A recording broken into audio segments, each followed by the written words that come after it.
Hello everyone, কেমন আছো তোমরা সবাই? আজকে যাচ্ছি আমরা আমাদের স্মল দীঘাতে ঘুরতে। তো চলো দেখিয়ে দিই স্মল দীঘায় যেতে গেলে কি কি করতে হয়।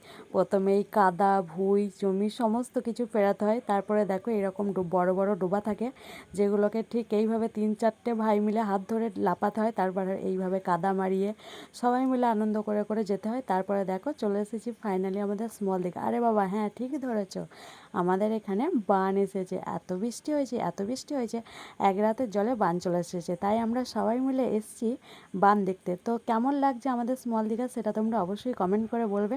এখানে বোন একটু নেচে নিল, ঢং করে নিল, আর আমরা তো আজকে খুব আনন্দ করেছি ছুটিয়ে।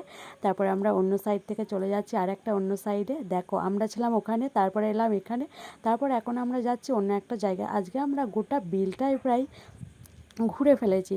তো কেমন লাগলো সেটা অবশ্যই বলবে, আর ভালো লাগলে লাইক কমেন্ট শেয়ার সাবস্ক্রাইব করবে। চলো টাটা।